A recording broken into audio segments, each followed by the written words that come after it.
I buried an empty casket 17 years ago.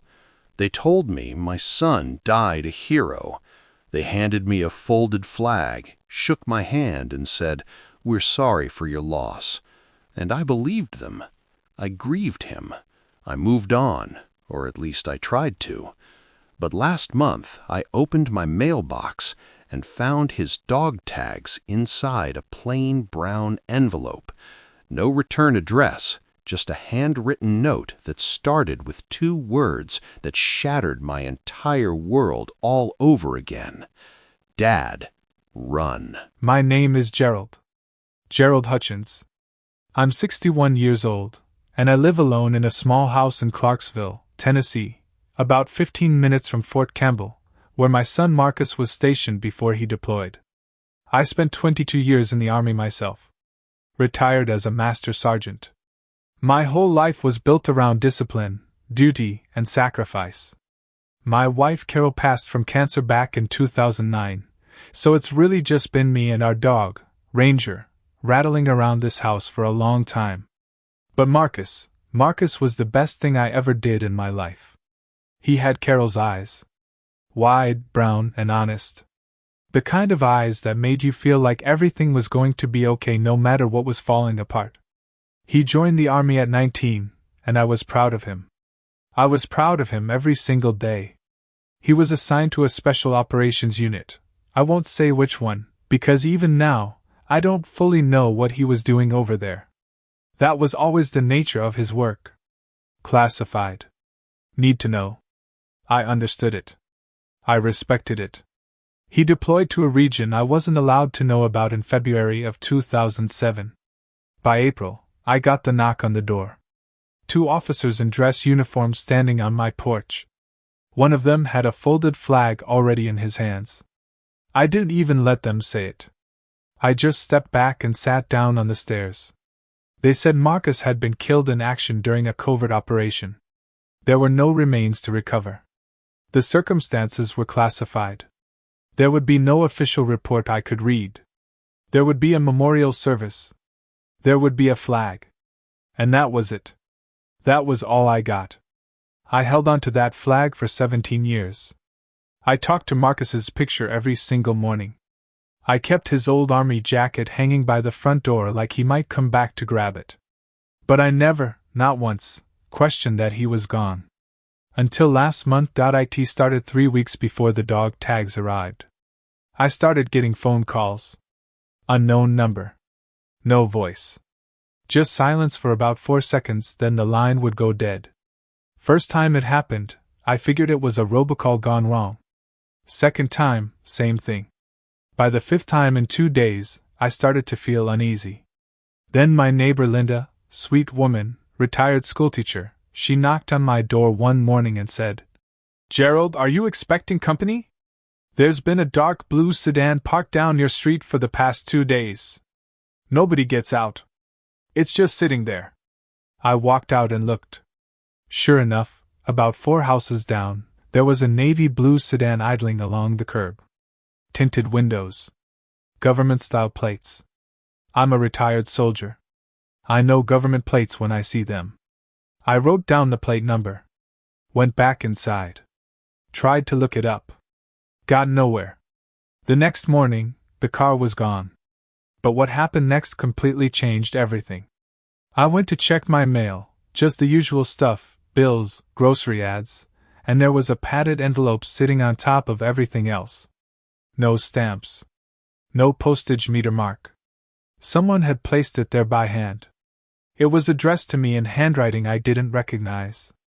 I tore it open right there at the mailbox, and the moment I saw what was inside, my knees almost gave out. Marcus's dog tags. I know every scratch on those tags. Every dent. I helped him put them on before his first deployment. The chain was the same one. The tags were dented on the left corner where he dropped them on a concrete floor at our house once.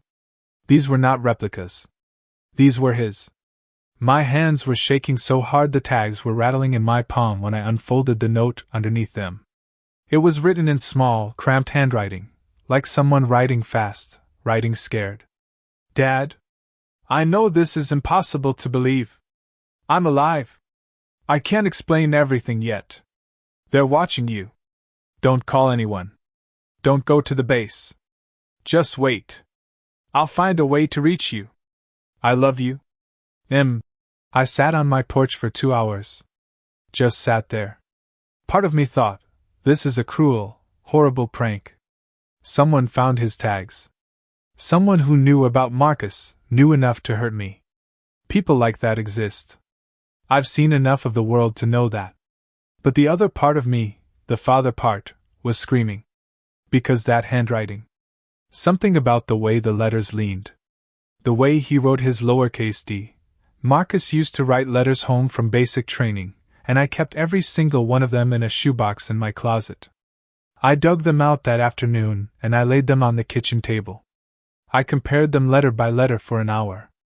I'm not a handwriting expert. But I am a man who raised that boy. I taught him to write. I sat next to him at the kitchen table when he was 7 years old and helped him with his homework. The handwriting matched.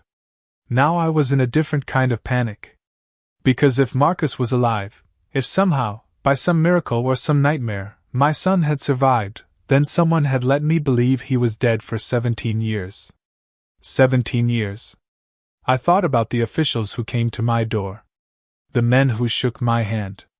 The people who handed me that flag, a flag for a man who, if this note was real, was still breathing air somewhere on this earth while I cried myself to sleep for nearly 2 decades. That's not a mistake. That's not a clerical error. That is a deliberate choice that someone made. To erase my son. To take him from his family. To let a father grieve a living child. And I thought I was wrong to be angry. I thought, maybe there's an explanation. Maybe Marcus was put in some kind of witness protection. Maybe something classified happened that I just don't understand yet.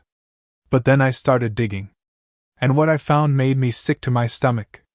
I pulled every document I ever received about Marcus's death. The death notification. The burial records. The memorial program. I got on the phone with an old army buddy of mine, a man named Davis who still has contacts in the system, and I asked him to quietly pull whatever he could on the operation Marcus supposedly died in. Davis called me back 2 days later and he said, "Gerald, I'm going to say this once and then we're not going to talk about it over the phone. That operation, the one they said Marcus died in, there's no record of it. Not classified. Not sealed. Just not there. It doesn't exist. An operation with no record. A death with no body. Dog tags that arrived in my mailbox 17 years later. I thought that was the worst part. I was wrong. That night, I did something I hadn't done since Carol died. I broke down completely.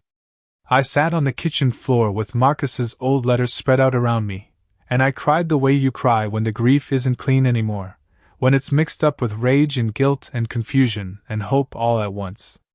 Because hope is the cruelest part. When you've already made your peace with losing someone, hope is almost worse than grief.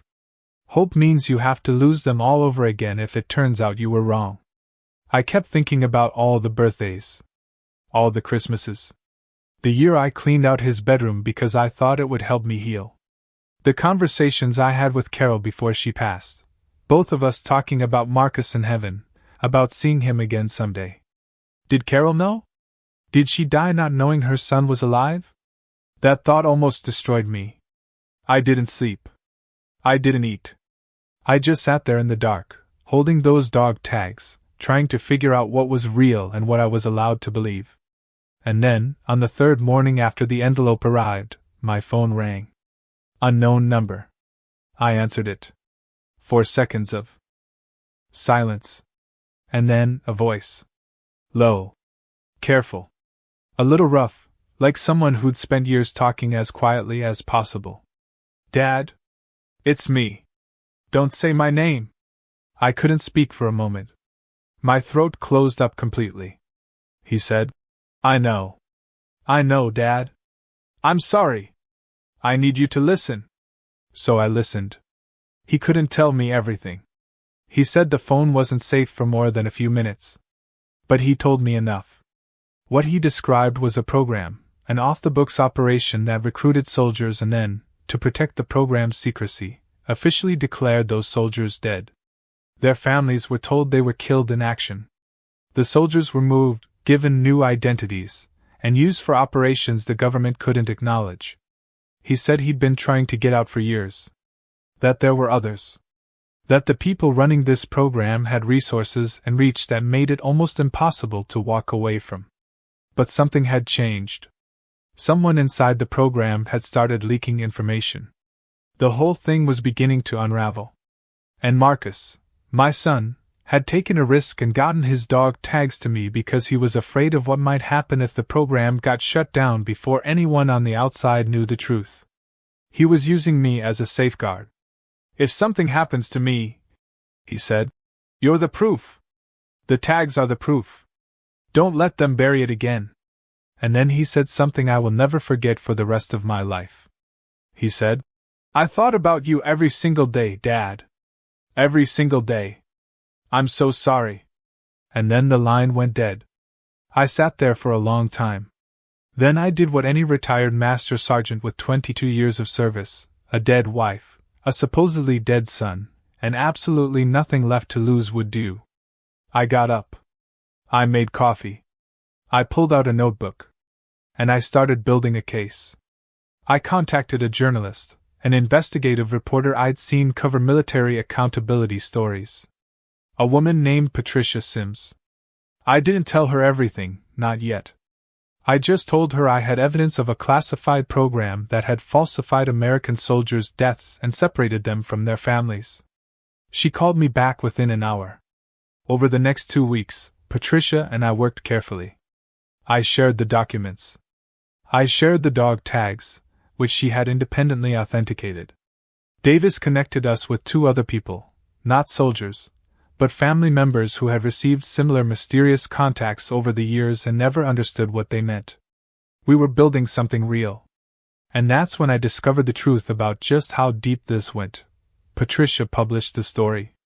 It ran on a Thursday morning. By Friday, it had been picked up by every major outlet in the country.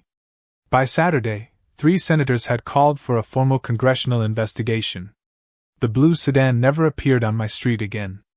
The unknown calls stopped. And 6 days after the story broke, on a Tuesday afternoon when I was sitting on my porch drinking coffee and watching Ranger chase squirrels in the yard, a truck pulled into my driveway. Old Ford F-150. Tennessee plates. The door opened. And a man got out who looked like my son would look at 40 years old. A little thinner. A little harder around the eyes. Gray at his temples that I wasn't prepared for. He stood by the truck for a second, like he wasn't sure his legs would carry him. I stood up. And I walked down those porch steps, and I crossed the yard, and I grabbed my son, I grabbed Marcus, and I held on to him like I was afraid he would disappear if I let go. He was shaking. I was shaking. He said, "I'm sorry, Dad. I'm so sorry." And I said, "You're here. That's all that matters. You're here." We stood in that driveway for a long time.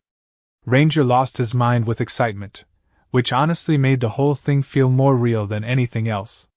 In the months that followed, the congressional investigation confirmed the existence of the program. 14 soldiers were eventually identified. 11 were still alive. Families were reunited. People who had authorized and covered up the program, some of them retired officials who had been living very comfortable lives, faced legal consequences. Not all of them faced justice at the level they deserved. That's the honest truth about power. But enough of them did. And the ones who thought they could simply erase men like Marcus, erase fathers and sons and brothers and husbands, and fold it all up into a classified file that would never see daylight, they learned something important. You can classify a document. You can stage a death. You can build walls of bureaucracy and secrecy 100 feet high. But you cannot stop a father who has nothing left to lose from finding the truth. Marcus lives about 20 minutes from me now. He's been through a long road. There's no simple ending to what was done to him, or to the other men in that program. Some things you carry forever. Some wounds don't fully close. He's in therapy. We're rebuilding slowly, the way you rebuild anything after it's been broken for a very long time. We have coffee together on Sunday mornings. He brought me a photo last week, a picture Carol had kept in her wallet. He'd had it with him the entire time he was gone. He said he looked at it every night before he slept. I put it on the refrigerator next to the one of the three of us at Thanksgiving, 2005. The last Thanksgiving we had before he deployed. And now, when I walk past it every morning, I don't feel the weight I used to feel. I feel something different. Something I had given up on. I want to leave you with this. The people who wronged Marcus thought that silence was permanent. That grief was a closed door. That if they waited long enough, the truth would just age out. Become irrelevant. They forgot about fathers. They forgot about the kind of love that doesn't expire, the kind that stays up at night even 17 years later, that keeps an old jacket by the door, that knows the slant of a child's handwriting from the age of 7. They forgot that some things cannot be classified. And if you're carrying a loss right now, if you're sitting somewhere wondering if something that was taken from you can ever come back, I'm not promising it will. Life doesn't always give us back what we lose. But I'm proof that sometimes, against every odd, it does. Keep the door open. If this story moved you, share it with someone who needs to hear it. And if you want to hear more stories like this, hit that subscribe button. I'll be here.